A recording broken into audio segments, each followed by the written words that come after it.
toute personne qui étudie la théologie devra étudier les datations et des anciens manuscrits, de tout le support matériel du judéo-christianisme. Les codex, les papyrus, les manuscrits, tout ce qui est le matériel judéo-chrétien sur lequel sont répertoriés, ont été recensés, ont été écrits les textes judéo-chrétiens. Sur mon site web, donc https://judéo-christianisme.com sans accent, dans l'onglet les Écritures, la Bible, les papyrus, j'ai référencé un article concernant le papyrus 7Q5 des grottes de Qumran. Je vous rappelle, Qumran, c'était des grottes. Un bédouin se promenait dans le désert en 1947 et est tombé, perdu un animal ou quelque chose comme ça, et a découvert une grotte où on a trouvé des quantités de manuscrits dans des jarres. Donc ce bédouin a prévenu des professeurs, des gens intéressants, qui sont venus donc exhumer tout ça, et ça a été une bombe atomique. Ça a grandement prouvé la pertinence des écrits judéo-chrétiens, de leur transmission authentique, c'est-à-dire on a retrouvé par exemple le rouleau d'Ésaïe, qui était quasiment le même de celui qu'on lit dans les versions bibliques actuelles. Et 2, ça nous a grandement éclairé sur les sectes judéo-chrétiennes à l'époque, les Nazaréens, les Esséniens et tous ces gens. La première description de ce papyrus qu'on a appelé 7Q5, donc découverte dans la grotte de Qumran numéro 7, Q voulant dire Qumran, et 5 étant donc la répertoriation, la classification de ce petit papyrus. Sa première description a été faite dans l'ouvrage en 1962, Discovery of the Judean Desert of Jordan, les petites grottes de Qumran, par R.P. Brosmar. Il a décrit ce papyrus comme étant très fin, très abîmé et disloqué à droite.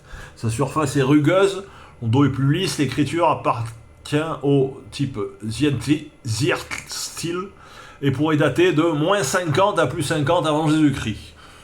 Bon, il faut savoir, dans les datations, il y a toujours une marge d'erreur. Là, donc, on est quand même bien en dessous de l'évangile de Marc, qui est daté des années 80, selon la majorité des savants. L'année 80, c'est-à-dire les premiers textes qu'on a trouvés de l'évangile de Marc le feraient dater des années 80. Donc là, on tombe parce que ce papyrus 7Q5 serait un extrait de l'évangile de Marc. Donc là, on le daterait en dessous de 50, dans les années 40-30. Donc on est juste après la mort et la résurrection de Jésus. On est presque sur un papyrus autographe, c'est-à-dire original. L'auteur des lettres, dont je vous passe les détails techniques, qui sont tous sur mon site web. Ce qui est intéressant, c'est la découverte, donc l'interprétation, l'étude qu'a fait un papyrologue espagnol, José O. Callaghan, qui soutient que ce papyrus est en fait un fragment de l'évangile de Marc. Chapitre 6, versets 52-53. Donc selon José Callaghan, ça serait l'extrait de 6, 52-53. Je vous passe tous les détails de son étude. En fait, il est passé par un ordinateur et a rentré les séquences de lettres et a mis en rapport avec tous les textes bibliques judéo-chrétiens connus à l'époque. La séquence de lettres et leur disposition ne correspondaient qu'à un seul texte, qui est justement Marc 6, versets 52-53. Tous les détails sont là. Vous voyez les lettres qui sont soulignées en rouge correspondent à ce qu'on voit sur le manuscrit, à la séquence de lettres qui apparaissent sur le manuscrit. Quand on compare ça avec les versions donc françaises et anglaises de Marc 6,52, on retrouve les mêmes séquences avec les lignes dans le même ordre de lignes. Donc c'est quand même un élément très important. Qu'il y ait une coïncidence sur une ligne et sur une lettre, ça peut le faire, mais là on est sur 5-6 lignes et une vingtaine de lettres. Donc je pense qu'on peut affirmer avec certitude que le 7Q5 correspond bien à l'évangile de Marc 52-53. Il y a tous les détails ensuite que je vous passe. Bon, il y a eu le père Callaghan qui a identifié d'autres manuscrits, d'autres papyrus, donc dans d'autres grottes, 7Q6, 7Q7, qui correspondraient à d'autres extraits des évangiles. C'est assez intéressant. Bon, il y a les avis des savants donc, qui sont venus essayer de contredire ça en disant que ça pourrait correspondre à autre chose.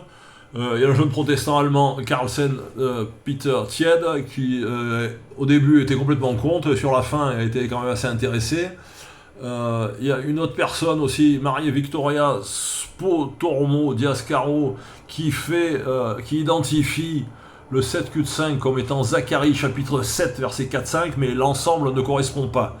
Il y a eu une tentative aussi de faire correspondre ça avec un texte des Maccabées, je ne sais plus où c'est, et ça ne correspond pas non plus dans son entièreté. Donc pour l'instant, le seul texte qui correspondrait à ça, avec ce papyrus, serait donc le texte de Marc 6, 53, 54. C'est quand même assez étonnant parce que normalement les communautés de Qumran n'étaient pas chrétiennes, c'était une communauté juive. Mais justement, ça peut nous intéresser, ça peut être une pièce de puzzle concernant, vous savez, les Nazaréens qui étaient aussi une secte essénienne, en rapport avec ceux qui avaient quitté Jean le Baptiste et qui avaient quand même des connaissances dans les différents évangiles. Donc voilà, c'est quand même un dossier assez intéressant que je vous laisse aller consulter complètement sur mon site web.